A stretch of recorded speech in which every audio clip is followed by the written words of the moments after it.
Bonjour à tous, aujourd'hui on va continuer la série sur la mémoire et j'aimerais vous présenter la technique de la répétition espacée. Alors qu'est-ce que c'est la répétition espacée? En fait c'est simplement la théorie de la révision, je dirais. Le principe de cette technique, ça va être de revoir une même notion à une certaine fréquence pour vous en rappeler et l'imprimer bien dans votre mémoire à long terme. Alors ça va pouvoir vous servir par exemple pour réviser du vocabulaire d'une langue, des dates d'histoire ou n'importe quelle chose que vous voulez apprendre en fait. Il vous est sûrement arrivé dans votre scolarité de réviser la veille pour le lendemain pour un contrôle. Alors ça peut marcher pour le contrôle en question, mais si vous ne révisez qu'une seule fois, vous allez certainement oublier la notion à long terme. Donc il y a des gens qui se sont penchés un petit peu sur la question de savoir à quelle vitesse on oublie les choses et à quel moment réviser pour retenir de façon optimale. Donc pour que ce soit plus clair, je vais tout de suite vous montrer un graphique. Donc voilà ce qu'on appelle la courbe de l'oubli. Donc ici on a la mémorisation et là le temps. Donc là vous avez le point de départ, donc ça serait la première fois que vous voyez une notion. Par exemple, vous apprenez un mot de vocabulaire dans une langue étrangère. Alors, ce qu'il faut voir, c'est que la première fois, on oublie très vite. Donc, il faut réviser assez rapidement. Par exemple, là, si vous avez vu un mot en cours d'anglais, par exemple, vous pouvez réviser le soir. La deuxième fois, on oublie encore assez vite, mais un petit peu moins.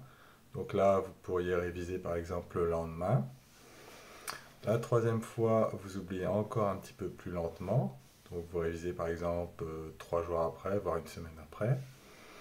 La quatrième fois, encore plus lentement. Donc là, peut-être un mois. Et finalement, vous allez retenir pratiquement pour toujours. Donc la vitesse à laquelle on oublie, bon, ça va dépendre aussi de la notion, de la complexité de la chose que vous apprenez. Ça peut varier selon les individus, etc. Donc là, c'est un petit peu à vous de voir. Maintenant, je vais vous présenter un logiciel qui s'appuie là-dessus et qui existe un peu sur toutes les plateformes et qui est très bien fait, qui s'appelle Anki. Ok, donc voici la version web de Anki.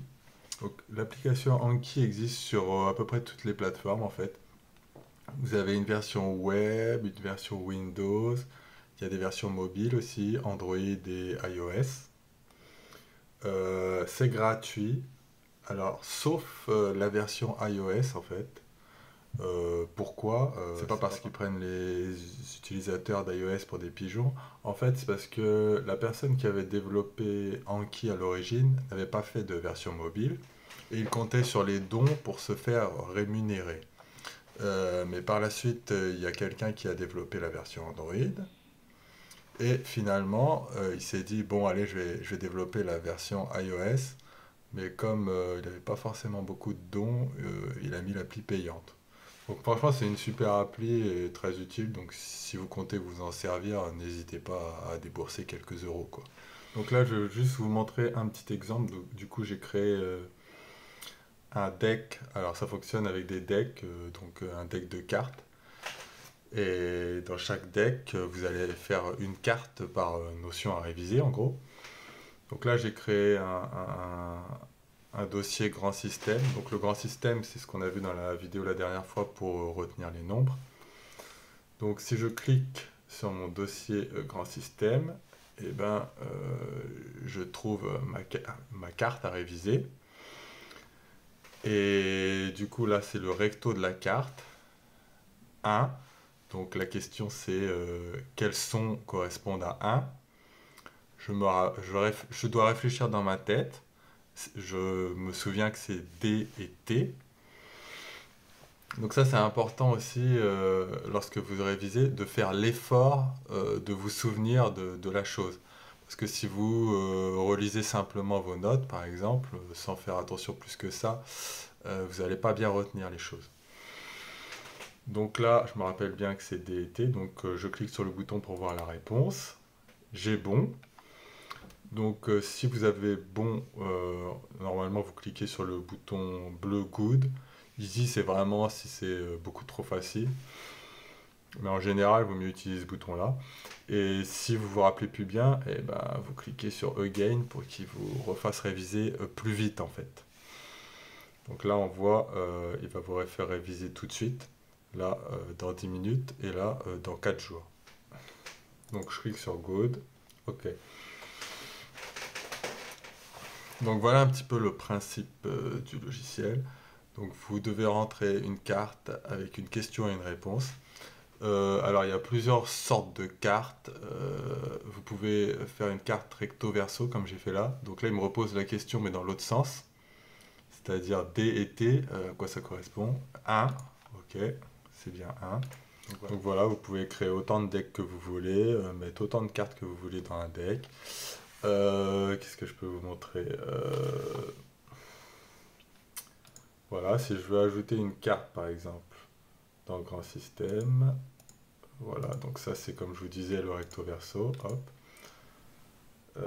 Donc